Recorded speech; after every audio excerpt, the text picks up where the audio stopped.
ಸ್ಪಷ್ಟವಾಗಿ ಏನೂ ಗೊತ್ತಾಗ್ತಾ ಇಲ್ಲ ಮಾವ. ಆದರೆ ನನ್ನನ್ನು ಹುಡುಗರ ಮನೆ ಕರ್ಸ್ಕೊಂಡಿದ್ದರ ಹಿಂದೆ ಏನೋ ಪ್ಲಾನ್ ನಡೆದಿದೆ. ಆ ಪ್ಲಾನ್ಗೆ ನಮ್ಮನೆಯವ್ರು ಯಾರೋ ಕೈ ಜೋಡಿಸಿದ್ದಾರೆ. ನಮ್ಮನೆಯವರ? ಹೌದು ಮಾವ. ಅಂತೂ ನೀವು ಹೇಳ್ದಂಗೆ ನಿಮ್ಮ ಭಾವನ ಕರ್ಕೊಂಬಂದು ನಿಜ ಹೇಳಿಸ್ಬಿಟ್ರಿ.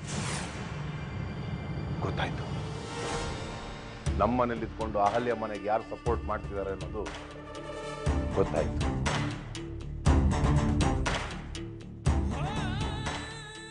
ಆ ಮನೆ ಕಳ್ಳ ಯಾರು ಅಂತ ನಿಖರವಾಗಿ ಅನುಮಾನ ಇದ್ರು ಅವ್ರನ್ನ ರೆಡ್ ಹ್ಯಾಂಡ್ ಆಗಿ ಹಿಡಿದು ಮನೆಯವ್ರ ಮುಂದೆ ಬಯಲು ಮಾಡಬೇಕು. ಜಯದೇ, ಅದಕ್ಕೆ ನಾನು ಹೇಳ್ದಾಗ ನೀನೊಂದು ಕೆಲಸ ಮಾಡು. ಏನ್ ಮಾವ? ಅದೇನು ಅಂದ್ರೆ,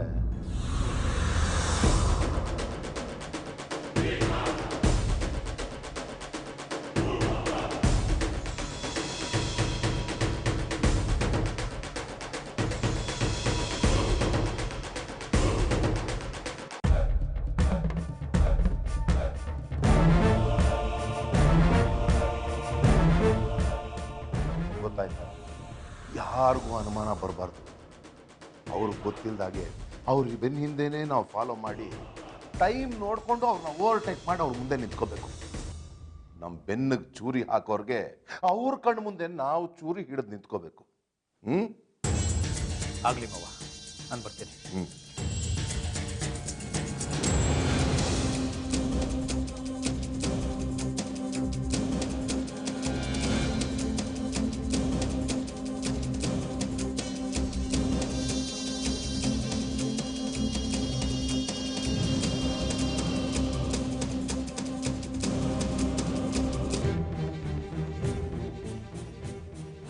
ಅಯ್ಯೋ, ಯಾರಿಗೆ ಹೇಳೋಣ ಈ ಅನ್ಯಾಯನ?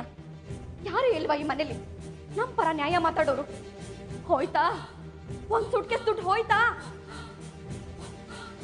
ಹೌದು ಬಿದ್ದು. ಇಷ್ಟು ದಿನ ಅಹಲ್ಯ ಮನೆಗೆ ಕದ್ದು ಮುಚ್ಚಿ ದುಡ್ಡು ಹೋಗ್ತಾ ಇತ್ತು. ಆದ್ರೆ ಇವತ್ತು ಅಪ್ಪನೇ ಒಂದು ಸೂಟ್ಕೇಸ್ ದುಡ್ಡನ್ನ ಅಹಲ್ಯ ಕೊಡೋದಕ್ಕೆ ಅಂತ ತಾವೇ ಖುದ್ದಾಗಿ ಹೋಗಿದ್ದಾರೆ. ಅದು ಅಮ್ಮನ ಕಣ್ಮುಂದೆನೆ. ಇಷ್ಟೆಲ್ಲ ನೋಡಿದ್ರು ಅಮ್ಮ ಸೈಲೆಂಟ್ ಆಗಿದ್ದಾರೆ. ಅಮ್ಮ ಪುಣ್ಯ ಕೊಟ್ಟಿದ್ದಾರ ಅಕ್ಕ. ಸೈಲೆಂಟ್ ಆಗಿ ನೋಡ್ತಾನೆ ಇರ್ತಾರೆ, ಸೈಲೆಂಟ್ ಆಗಿ ದುಡ್ಡನ್ನು ಕಳಿಸ್ತಿರ್ತಾರೆ. ಅವರು ಅಪ್ಪನ್ನ ಕಟ್ಕೊಂಡಾಗ್ಲೂ ಸೈಲೆಂಟು, ಅಪ್ಪ ಅಹಲ್ಯನ ಇಟ್ಕೊಂಡಾಗ್ಲೂ ಸೈಲೆಂಟು. ಆದ್ರೆ ನಾವು ಸೈಲೆಂಟ್ ಆಗಿರೋದಕ್ಕಾಗಲ್ಲ ಬಿಂದು. ನಮ್ಮ ಅಪ್ಪನ ದುಡ್ಡು ಸಿಕ್ತವ್ರು ಸೀರುಂಡೆ ಆಗ್ತಾ ಇದ್ರೆ ಅದನ್ನ ನೋಡ್ಕೊಂಡು ಸೈಲೆಂಟ್ ಆಗಿರೋದಕ್ಕಾಗತ್ತಾ? ಇಷ್ಟು ದಿನ ನಮ್ಮ ಅಪ್ಪನ ಆಸ್ತಿ 3 ಪಾಲಾಗುತ್ತೆ ಅಂತ ಅನ್ಕೊಂಡಿದ್ದೆ. ಆದ್ರೆ ಈಗದು 4 ಪಾಲಾಗುತ್ತೇನೋ ಅಂತ ಭಯ ಆಗ್ತಾ ಇದೆ. 4 ಪಾಲ? ಹಾ, ಮೌಸಮಿ ಪಾಲು. ಇವತ್ತು ಮದುವೆ ಮಾಡ್ಕೊಳ್ಳೋದಕ್ಕೆ ದುಡ್ಡು ಬೇಕು ಅಂತ ಡಿಮ್ಯಾಂಡ್ ಮಾಡ್ತಿರೋರು ನಾಳೆ ದಿನ ನಮ್ಮ ಅಪ್ಪನ ಆಸ್ತಿಲಿ ಪಾಲ್ ಬೇಕು ಅಂತ ಖ್ಯಾತೆ ತೆಗೆಯಲ್ಲ ಅಂತ ಏನು ಗ್ಯಾರಂಟಿ? ಬಿಂದು, ಅಕಸ್ಮಾತ್ ಅವ್ರೇನಾದರೂ ಕೋರ್ಟು ಕೇಸು ಅಂತ ಹೋದರೆ ಅಲ್ಲಿಗೆ ಮುಗೀತು. ಈ ಜನ್ಮದಲ್ಲಿ ಕೇಸ್ ಮುಗಿಯಲ್ಲ. ನಮ್ಮ ಅಪ್ಪನ ಆಸ್ತಿ ನಮ್ಮ ಪಾಲಿಗೆ ಕನ್ನಡಿ ಒಳಗಿನ ಗಂಟಾಗುತ್ತೆ. ಅದಕ್ಕೆ ನಾನು ಅವತ್ತು ಬಡ್ಕೊಂಡಿದ್ದು, ನಾವು ಈಗಿಂದೀಗಲೇ ಕೈಗೆ ಸಿಕ್ಕದನ್ನೆಲ್ಲ ತೆಗೆದಿಟ್ಕೊಳ್ಳೋಣ ಅಂತ. ನೀನು ತೆಗೆದಿಟ್ಕೋ ತಾಯಿ, ನಾನು ಬೇಡ ಅಂತಿಲ್ಲ.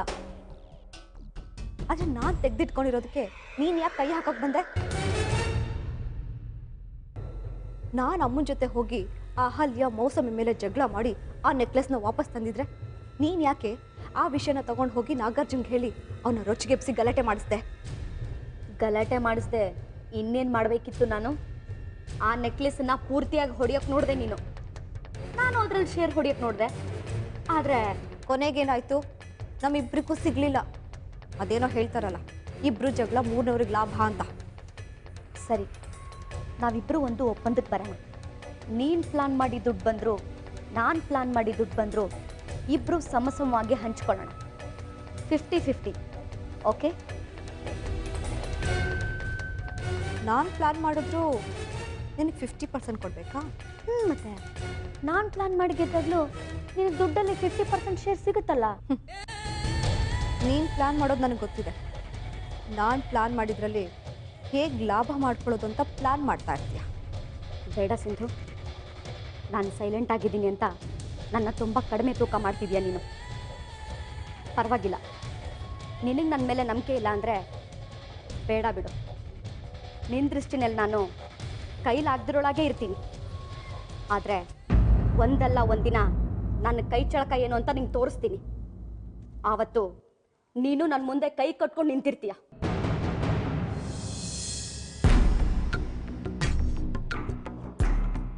ಸರಿ, 50-50 ಡನ್. ಡನ್. ಸರಿ, ಈಗ ಅಪ್ಪ ತಗೊಂಡು ಹೋಗಿರೋ ಸುಟ್ಕೇಸ್ ಕತೆ ಏನು ಮಾಡೋಣ ಅಂತೀಯ? ಆ ಸೂಟ್ಕೇಸ್ ಕತೆ ಬಿಟ್ಟು ಹಾಕು. ನಾವು ಈ ಆಸ್ತಿನ ಶೇರ್ ಮಾಡ್ಕೊಳ್ಳೋದಕ್ಕೆ ಸೂಟ್ಕೇಸ್ ಗಟ್ಟಲೆ ಕತೆ ಬರಿಬೇಕಾಗಿದೆ. ಮೊದಲು ಅದ್ರ ಬಗ್ಗೆ ಯೋಚನೆ ಮಾಡಬೇಕಾಗಿದೆ.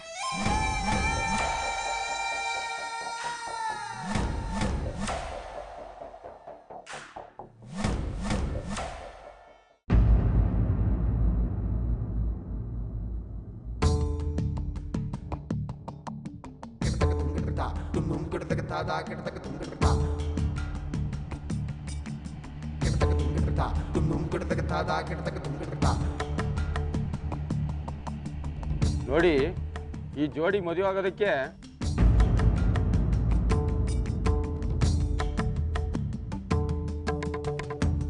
ನೋಡಿ, ನೀವು 2-3 ದಿನಗಳಲ್ಲಿ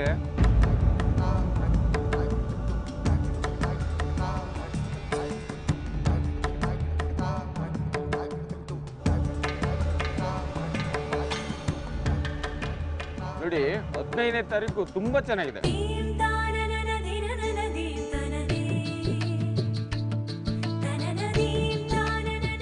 15ನೇ ತಾರೀಕ? ಹೌದು, 15ನೇ ತಾರೀಕು ಅವರಿಬ್ರು ಮದುವೆ ಮಾಡ್ಕೊಳಕ್ಕೆ ಒಳ್ಳೆ ದಿವಸ. ಭಾಳ ಸಂತೋಷ ಶಾಸ್ತ್ರಿಗಳೇ. ಹಾಗಾದರೆ 15ನೇ ತಾರೀಕಿಗೆ ಮದುವೆ ಇಟ್ಕೊಳ್ತೀವಿ. ಬುಕ್ ಮಾಡ್ಕೊಂಬಿಡಿ. ಹಾಗೆ ಆಗಲಿ. ಹುಡುಗ ಹುಡುಗಿ ಹೆಸರು, ಅಡ್ರೆಸ್ಸು, ಫೋನ್ ನಂಬರು ಎಲ್ಲ ಇದರಲ್ಲಿ ಬರ್ಕೊಡ್ತೀವಿ.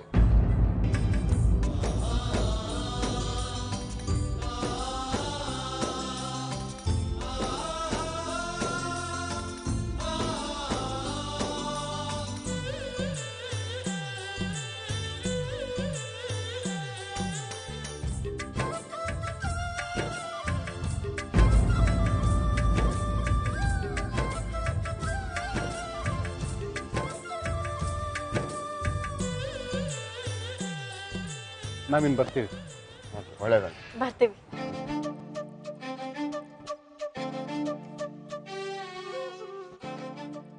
ಅಂತೂ ಒಂದು ದೊಡ್ಡ ಕೆಲಸ, ಮದುವೆ ಚೌಲ್ಟ್ರಿ ಫಿಕ್ಸ್ ಮಾಡಿದ್ದಾಯ್ತು. ಒಬ್ರಿಗೆ ಒಳ್ಳೇದನ್ನು ಬಯಸಿ ಒಂದು ಒಳ್ಳೆ ಕೆಲಸ ಕೈ ಹಾಕಿದ್ರೆ ಆ ದೇವ್ರು ಕೂಡ ಕೈ ಜೋಡಿಸ್ತಾನೆ ಅಂತ ದೊಡ್ಡವ್ರು ಹೇಳಿದ ಮಾತು ಎಷ್ಟು ನಿಜ ಅಲ್ವ ಶ್ರಾವಣಿ? ಇದೆಲ್ಲ ಹೂ ಎತ್ತಿದ್ದಷ್ಟು ಈಸಿಯಾಗಿ ಆಗ್ತವೆ. ಹೌದು ನಾಗಾರ್ಜುನ್, ಆ ಸಹಾಯನ ನಿಷ್ಕಲ್ಮಶದಿಂದ ನಿಸ್ವಾರ್ಥದಿಂದ ಮಾಡಿದ್ವಿ ಅಂದರೆ ಅದಕ್ಕೆ ಸಂಬಂಧಪಟ್ಟವ್ರಿಗೆ ಸಂಪೂರ್ಣ ಫಲ ಪ್ರಾಪ್ತಿ ಸಿಕ್ಕೇ ಸಿಗುತ್ತೆ.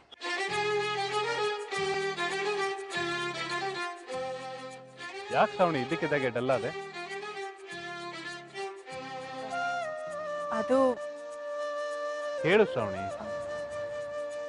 ನೀವು ಮೌಸಮಿ ಮದುವೆ ವಿಷಯವಾಗಿ ಇಷ್ಟೆಲ್ಲ ಮುಂದೆ ನಿಂತ್ಕೊಂಡು ಮಾಡ್ತಿದ್ದೀರಿ. ಅಕಸ್ಮಾತ್ ಈ ವಿಷಯ ನಿಮ್ಮ ತಂದೆ ಗೊತ್ತಾದರೆ ಏನಾಗುತ್ತೋ ಅಂತ ಭಯ ಆಗ್ತಿದೆ. ಅವರು ಮುಖ ತೋರಿಸೋದಕ್ಕೆ ಇಷ್ಟಪಡದೇ ಇರೋ ಮದುವೆನ ನೀವು ಮುಂದೆ ನಿಂತು ಮಾಡಿಸ್ತಿದ್ದೀರಾ ಅಂತ ಗೊತ್ತಾದರೆ.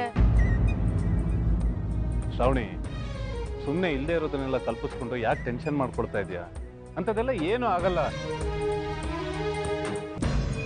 ಮೌಸಮಿ ಮದುವೆನ ಅವರೇ ಮುಂದೆ ನಿಂತು ಮಾಡಿದರೆ ಅವ್ರ ಕೆರಿಯರ್ಗೆ ಎಲ್ಲಿ ಧಕ್ಕೆ ಬರುತ್ತೆ ಅಂತ ಅವ್ರು ಇದರಿಂದ ಹಿಂದೆ ಸರ್ಕೊಳ್ತಾ ಇದ್ದಾರೆ ಅಷ್ಟೇ.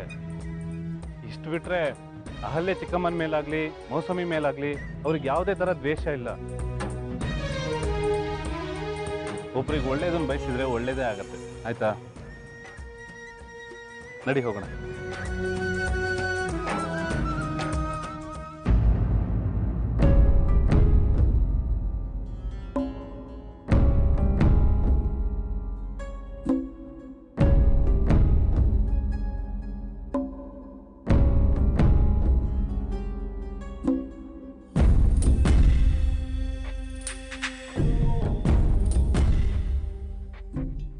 ಮಾವ, ನನ್ನ ಅನುಮಾನ ನಿಜ ಆಯ್ತು. ಮೌಸಮಿ ಮದುವೆಗೆ ನಮ್ಮ ಮನೆಯವರೊಬ್ರು ಸಪೋರ್ಟ್ ಮಾಡ್ತಿದ್ದಾರೆ ಅಂತ ಹೇಳಿದಲ್ಲ, ಅದು ಯಾರು ಅಂತ ಕ್ರಿಸ್ಟಲ್ ಕ್ಲಿಯರ್ ಆಗಿ ಗೊತ್ತಾಯ್ತು. ಯಾರು? ನಾಗಾರ್ಜುನ. ನಾಗಾರ್ಜುನ್. ಹೌದು ಮಾವ, ಮೌಸಮಿ ಮದುವೆಗೆ ಸುಮ್ಮನೆ ದೂರದಿಂದ ಸಪೋರ್ಟ್ ಮಾಡ್ತಾ ಇಲ್ಲ. ಮದುವೆ ಜವಾಬ್ದಾರಿಗಳನ್ನೆಲ್ಲ ಸ್ವತಃ ನಾಗಾರ್ಜುನನ್ನು ವಹಿಸ್ಕೊಂಡಿದ್ದಾನೆ. ಮದುವೆ ಡೇಟ್ ಗೊತ್ತು ಮಾಡೋದ್ರಿಂದ ಹಿಡಿದು ಮದುವೆ ಮಂಟಪ, ಪುರೋಹಿತರನ್ನು ಗೊತ್ತು ಮಾಡೋದು ಎಲ್ಲ ಮೇಲೆ ಉಸ್ತುವಾರಿಕೆನೂ ನಮ್ಮ ನಾಗಾರ್ಜುನಂದೇ. ಜಯದೇವ್, ನೀನು ಹೇಳ್ತಾ ಇರೋದಲ್ಲ ನಿಜನಾ? ಈ ವಿಷಯ ನನ್ಗೆ ಯಾರು ಹೇಳಿದ್ರು? ಬರ್ತಾ ದಾರಿಲಿ ಗಂಡಿನ ತಂದೆ ತಾಯಿ ಸಿಕ್ಕಿದ್ರು. ಆ ಗಂಡಿನ ತಂದೆ ಒಂದು ಸ್ವಲ್ಪ ಬಾಯ್ ಬಡ್ಕ, ಮನಸ್ಸಲ್ಲಿ ಏನು ಇಟ್ಕೊಳ್ಳೋದಿಲ್ಲ, ಪಟಪಟ ಅಂತ ಮಾತಾಡ್ಬಿಡ್ತಾನೆ. ಹಾಗೆ ಈಗ ಎಲ್ಲ ಒದ್ರು ಬಿಟ್ಟ. ಈಗ ತಾನೇ ಹೋಗಿ ಹುಡುಗಿಗೆ ಮದುವೆ ಸೀರೆ ಕೊಟ್ಟು ಬಂದನಂತೆ. ಮದುವೆಗೆ 3 ಒಳ್ಳೆ ದಿನಗಳನ್ನು ಕೊಟ್ಟು ಅದರೊಳಗೆ ಒಂದನ್ನು ಆರಿಸಿ ಅಂತ ಹೇಳಿದಾರಂತೆ. ಅವ್ರ ವಿಷಯ ಬಿಡಿ ಮಾವ, ಅವ್ರ ಸೊಸೆಗೆ ಅವ್ರು ಏನಾದರೂ ಕೊಟ್ಕೊಳ್ಳಿ. ಆದ್ರೆ ಈ ಮನೆ ಮಗ ನಮ್ಮ ನಾಗಾರ್ಜುನ ಅವ್ರ ತಂಗಿ ಮದುವೆಗೆ ಏನ್ ಗಿಫ್ಟ್ ಕೊಟ್ಟಿದ್ದಾನೆ ಗೊತ್ತಾ? ಯಾವ ನೆಕ್ಲೆಸ್ಗೋಸ್ಕರ ಈ ಮನೇಲಿ ರಾಮಾಯಣನೇ ನಡೆದೋಯ್ತೋ ಆ ನೆಕ್ಲೆಸ್ ತಗೊಂಡೋಗಿ ಮೌಸಮಿಗೆ ಗಿಫ್ಟ್ ಕೊಟ್ಟಿದ್ದಾರೆ. ಆಮೇಲೆ ಆಮೇಲೆ ಅಷ್ಟೇ ಮಾವ, ನನ್ಗೆ ಗೊತ್ತಾಗಿ.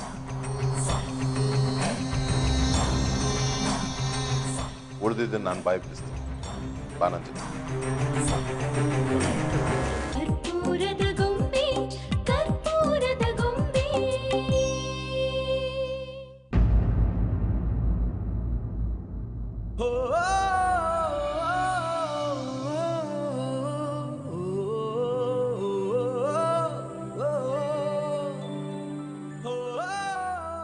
ಈ ಕಾಲ ಅನ್ನೋ ರಥಚಕ್ರಗಳು ಓಡೋಷ್ಟು ವೇಗದಲ್ಲಿ ಇನ್ಯಾವುದೋ ಓಡೋದಿಲ್ಲ ಅನ್ಸುತ್ತೆ ನಾಗಾರ್ಜುನ್. ಹೌದು ಶ್ರಾವಣ, ಕಾಲ ಅನ್ನೋದು ಹರಿಯೋ ನದಿ ಥರ. ಕೆಲವು ವಿಷಯದಲ್ಲಿ ಪ್ರವಾಹ ಥರ, ಇನ್ನು ಕೆಲವು ವಿಷಯದಲ್ಲಿ ಸುನಾಮಿ ಥರ. ಸದ್ಯಕ್ಕೆ ನಮ್ಮ ಜೀವನದಲ್ಲಿ ಯಾವ ಪ್ರವಾಹನೂ ಇಲ್ಲ, ಸುನಾಮಿನೂ ಇಲ್ಲ. ಕಣ್ಣು ಮುಚ್ಚಿ ಕಣ್ ತೆಗೆಯೋ ವೇಗದಲ್ಲಿ ಏನೆಲ್ಲ ನಡೆದೋಗ್ತಿದೆ. ನಿಜ ಶ್ರಾವಣ, ಕೆಲವು ದಿನಗಳ ಹಿಂದೆ ನಾನು ಯಾರೋ ನೀನು ಯಾರೋ ಆಗಿದ್ದೀನಿ.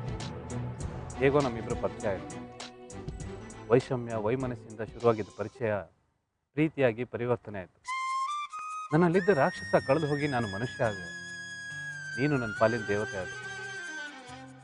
ನನಗೆ ನೀವು ಅಂದರೆ ಹೆಮ್ಮೆ ನಾಗಾರ್ಜುನ್. ಯಾಕೆ ಶ್ರಾವಣ? ಯಾಕೆಂದರೆ ನಿಮ್ಮ ತಂದೆ ಮಾಡಿದ ತಪ್ಪನ್ನ ನೀವು ಸರಿ ಮಾಡ್ತಿದ್ದೀರಲ್ಲ, ಅದಕ್ಕೆ. ಅಂದರೆ ನಿಮ್ಮ ತಂದೆಯವ್ರ ಕಡೆಯಿಂದ ಅಹಲ್ಯ ಆಂಟಿಗೆ ಮೌಸಮಿಗಾದ ಅನ್ಯಾಯನ ನೀವು ಕಾಂಪನ್ಸೇಟ್ ಮಾಡೋ ಥರ ಮುಂದೆ ನಿಂತು ಮದುವೆ ಮಾಡ್ತಿದ್ದೀರಲ್ಲ, ಅದನ್ನು ಹೇಳಿದೆ. ಇತಿಹಾಸದ ಪುಟ ಸೇರಿದ ತಪ್ಪುಗಳನ್ನು ಸರಿ ಮಾಡೋದು ಅಷ್ಟು ಸುಲಭ ಅಲ್ಲ ಶ್ರಾವಣ. ಬರ್ದಿದ್ದು ಬರ್ದ ಹಾಗೆ. ಶಿಲಾಶಾಸನ ಕೆತ್ತಿದ ಮೇಲೆ ಅದನ್ನು ಹೇಗೆ ಬದಲಾಯಿಸೋಕೆ ಸಾಧ್ಯ? ಜೋ ಹೂವ ಸೋ ಹೂವ, ಆಗಿದ್ದು ಆಗೋದಾಗಿ. ನಮ್ಮ ತಂದೆ ಮಾಡಿದ ತಪ್ಪುಗಳನ್ನ ನಾನು ಸರಿ ಮಾಡ್ತಿದ್ದೀನಿ ಅನ್ನೋದು ಅಷ್ಟು ಸಮಂಜಸ ಅಲ್ಲ ಶ್ರಾವಣ. ನಾನು ಹಾಗೆ ಅಂದ್ಕೊಂಡೂ ಇಲ್ಲ. ಆದರೆ ಒಂದಂತೂ ಸತ್ಯ, ನಮ್ಮಪ್ಪ ತಪ್ಪು ಮಾಡಿದ್ದಾರೆ, ಅನ್ಯಾಯ ಮಾಡಿದ್ದಾರೆ. ಅಲ್ಲೇ ಚಿಕ್ಕಮ್ಮಂಗೆ ಮೌಸಮಿಗೆ ಮಾತ್ರ ಅಲ್ಲ, ನಮ್ಮ ತಾಯಿಗೂ ಕೂಡ. ದೇವತೆ ಅಂತ ಹೆಂಡತಿ ಜೊತೆಲಿತ್ತು ಇನ್ನೊಂದು ಹೆಣ್ಣಿನ ಕಡೆ ಮುಖ ಮಾಡಿದ್ದು ನಮ್ಮ ತಂದೆ ನಮ್ಮ ತಾಯಿಗೆ ಮಾಡಿದ ಅನ್ಯಾಯ ಅಲ್ಲ. ನಮ್ಮಪ್ಪಂಗೆ ಈಗಾಗಲೇ ಮದುವೆ ಆಗಿದೆ ಅಂತ ಗೊತ್ತಿದ್ದು ಅವ್ರ ಜೀವನದಲ್ಲಿ ಅಹಲ್ಯ ಚಿಕ್ಕಮ್ಮ ಪ್ರವೇಶ ಮಾಡಿದ್ದು, ಅಥವಾ ತಮ್ಮ ಜೀವನದಲ್ಲೇ ನಮ್ಮಪ್ಪನ ಪ್ರವೇಶ ಮಾಡಕ್ಕೆ ಬಿಟ್ಟಿದ್ದು ಅಹಲ್ಯ ಚಿಕ್ಕಮ್ಮನ ತಪ್ಪಲ್ವ?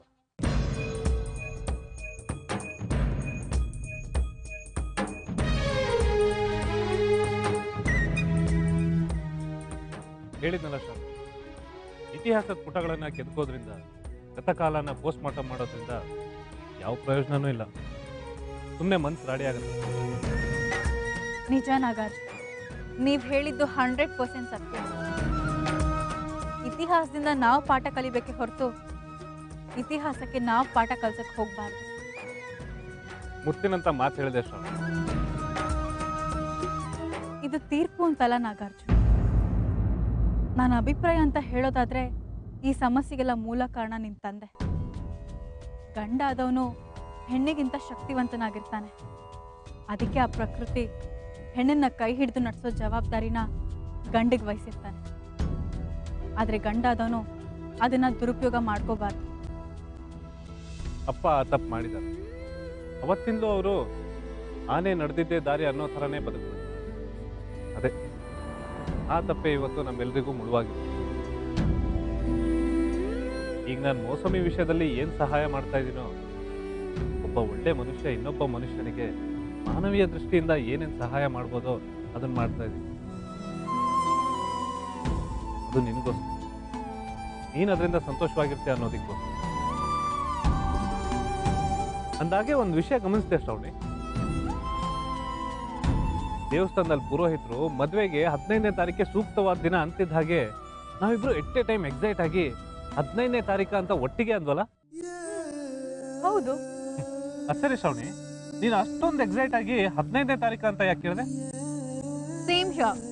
ನೀವು ಯಾಕೆ ಅಷ್ಟೊಂದು ಎಕ್ಸೈಟ್ ಆಗಿ 15ನೇ ತಾರೀಕು ಅಂತ ಕೇಳಿದ್ದು? ಯಾಕೆ ಅಂದ್ರೆ ಅವತ್ತೊಂದು ವಿಶೇಷ ಇದೆ. ವಿಶೇಷ? ಹೌದು. ನನ್ನ ಪಾಲಿಗೂ ಅವತ್ತು ತುಂಬಾ ತುಂಬಾ ವಿಶೇಷವಾದ ದಿನ. ರಿಯಲಿ? ಏನ್ ವಿಶೇಷ? ಈಗೇನ್ ಸೇಮ್ ಹಿಯರ್. ನಂದು ಅದೇ ಪ್ರಶ್ನೆ, ನಿಮ್ದೇನ್ ಅವತ್ತು ವಿಶೇಷ? ಮೊದಲು ನೀನ್ ಹೇಳು. ನೀವ್ ಯಾಕೆ ಮೊದಲೇ ಹೇಳ್ಬಾರ್ದು? Ladies first. ಹೌದೌದು. ಏನು ಪ್ರೈಮ್ ಮಿನಿಸ್ಟರ್ ಕ್ಯಾಂಡಿಡೇಟ್ ನ ಸೆಲೆಕ್ಟ್ ಮಾಡ್ತಿದ್ದೀರಿ ಲೇಡೀಸ್ ಫಸ್ಟ್ ಅಂತ ಹೇಳೋದಿಕ್ಕೆ? ಮೊದಲು ಅದೇನ್ ವಿಷಯ ಅಂತ ನೀವೇ ಹೇಳಿ. ಅದು ಸರ್ಪ್ರೈಸ್. ನಂದು ಅಷ್ಟೆ. ಏನದು ಸರ್ಪ್ರೈಸು? ಸಸ್ಪೆನ್ಸ್. ಎಂತದೇ ಸಸ್ಪೆನ್ಸ್ ರಿವೀಲ್ ಆಗೋದಿಕ್ಕೂ ಒಂದು ಕ್ಲೈಮ್ಯಾಕ್ಸ್ ಅಂತ ಇರುತ್ತೆ. ಹಾಗಾದ್ರೆ ಆ ಸರ್ಪ್ರೈಸ್ ನ ಯಾವಾಗ ರಿವೀಲ್ ಮಾಡ್ತೀರಾ? 15ನೇ ತಾರೀಕು. ಸರಿ, ನಾನು ಅವತ್ತೇ ಮಾಡ್ತೀನಿ. Okay, no force. ಅಂದ್ರೆ 15ನೇ ತಾರೀಕು ನಮ್ಮಿಬ್ರಿಗೂ ಒಂದೊಂದು ಸರ್ಪ್ರೈಸ್ ಕಾದಿದೆ. ಎಸ್, ಅದನ್ನ ತಿಳ್ಕೊಳಕ್ಕೆ ನಾನು ಕಾಯ್ತಾ ಇರ್ತೀನಿ. ಕಾಯೋಣ ಕಾಯೋಣ. ನಾವ್ ಕಾಯೋ ಭರದಲ್ಲಿ ಮೌಸಮಿ ಮದ್ವೆನ ಮರಿದಿದ್ರೆ ಸಾಕು. ಯಾಕಂದ್ರೆ 15ನೇ ತಾರೀಕೆ ಮೌಸಮಿ ಮದ್ವೆ. ಮೌಸಮಿ ಮದ್ವೆನ ಮರೆಯೋದ ಎಲ್ಲಾದ್ರೂ ಉಂಟ ಶ್ರಾವಣಿ? ಸದ್ಯಕ್ಕೆ ಮೌಸಮಿ ಮದ್ವೆನ ಸುಸೂತ್ರವಾಗಿ ಮಾಡಿ ಮುಗಿಸೋದೊಂದೇ ನಮ್ಮ ಅಜೆಂಡಾ.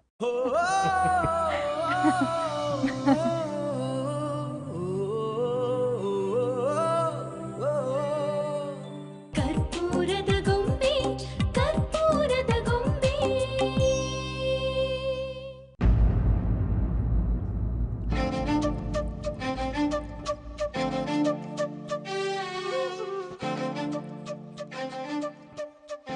ಸಂತೋಷನಮ್ಮ. 15ನೇ ತಾರೀಕಿಗೆ ಮದುವೆ ಇಟ್ಕೊಳ್ಳೋಣ, ನಂದೇನೂ ಅಭ್ಯಂತರ ಇಲ್ಲ.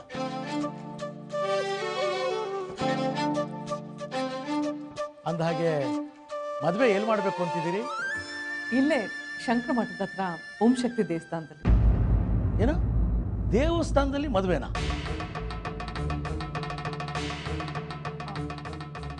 ಹಾ, ಇದೇನಮ್ಮ ಇದು? ಹುಡುಗಿ ತಂದೆನೇ ನಿಂತ್ಕೊಂಡು ದಾರ ಏರ್ಕೊಡ್ಬೇಕು ಅಂತ ಕೇಳಿದ್ವಿ, ನೀವು ಆಗಲ್ಲ ಅಂತಂದ್ರಿ. ನಾವು ಅಡ್ಜಸ್ಟ್ ಮಾಡ್ಕೊಂಡ್ವಿ. ಈಗ ಒಡವೆ ಕೇಳಲಿಲ್ಲ, ವರದಕ್ಷಿಣೆ ಕೇಳಿಲ್ಲ, ವರೋಪಚಾರ ಅಂತ ಏನು ಡಿಮ್ಯಾಂಡ್ ಮಾಡ್ತಿಲ್ಲ. ಮದುವೆನಾದ್ರೂ ಸ್ವಲ್ಪ ಗ್ರ್ಯಾಂಡಾಗಿ ನಡೆಸ್ಕೊಡ್ಬಾರ್ದಾ? ನೋಡಮ್ಮ, ಮದುವೆಗೆ ನಿಮ್ಮ ಕಡೆ ಯಾರು ಬರ್ತಾರೋ ಯಾರು ಬಿಡ್ತಾರೋ ನನಗಂತೂ ಗೊತ್ತಿಲ್ಲ. ನಮ್ಮ ಕಡೆ ಅಂತೂ ತುಂಬ ಜನ ಬರ್ತಾರೆ. ದೊಡ್ಡ ದೊಡ್ಡ ಬಿಸ್ನೆಸ್ ಮ್ಯಾನ್ಗಳು ಬರ್ತಾರೆ, ಇಂಡಸ್ಟ್ರಿಯಲಿಸ್ಟ್ಗಳು ಬರ್ತಾರೆ, ರಾಜಕಾರಣಿಗಳು ಬರ್ತಾರೆ. ರಾಜಕೀಯಕ್ಕೂ ನಮ್ಗೆ ಸಂಬಂಧ ಇದೆ. ನಮ್ಮವರೊಬ್ರು ಸೆಂಟ್ರಲ್ನಲ್ಲಿ ಮಿನಿಸ್ಟರ್ ಆಗಿದ್ದಾರೆ, ಅವರೆಲ್ಲರೂ ಮದುವೆಗೆ ಬರ್ತಾರೆ. ಇಷ್ಟೆಲ್ಲ ದೊಡ್ಡ ಮನುಷ್ಯರು ಬರ್ತಾರೆ ಅಂದಮೇಲೆ ಬೀದಿ ಭಿಕಾರಿಗಳ ತರ ದೇವಸ್ಥಾನದಲ್ಲಿ ಮದುವೆ ಮಾಡಿದ್ರೆ ಏನ್ ಚೆನ್ನಾಗಿರುತ್ತೆ ಹೇಳಿ? ಮದ್ವೆನ ಯಾವ್ದಾದ್ರು ಒಳ್ಳೆ ಚೌಲ್ಟ್ರಿನಲ್ಲಿ ಸ್ವಲ್ಪ ಅದ್ದೂರಿಯಾಗಿ ಮಾಡೋದಕ್ಕೆ ಏರ್ಪಾಟ್ ಮಾಡಿ. ನೋಡಿ, ನಮ್ಮ ಪರಿಸ್ಥಿತಿ ಅಷ್ಟೇನು. ನಿಮ್ ಪರಿಸ್ಥಿತಿ ಚೆನ್ನಾಗಿಲ್ಲ ಅಂತ ನಾವು ಎಷ್ಟು ಅಂತ ಕಾಂಪ್ರಮೈಸ್ ಮಾಡ್ಕೊಳಕ್ಕಾಗುತ್ತೆ? ಸಾಕು ನೋಡಿ, ಹೇಗಾದ್ರೂ ಮಾಡಿ ಮದುವೆನ ಸ್ವಲ್ಪ ವಿಜೃಂಭಣೆಯಿಂದ ಮಾಡೋ ದಾರಿ ನೋಡಿ. ಇಲ್ದಿದ್ರೆ ನಾನು ಬೇರೆ ದಾರಿ ನೋಡ್ಕೋಬೇಕಾಗುತ್ತೆ. ನಾನಿಲ್ಲಿ ಬರ್ತೀನಿ.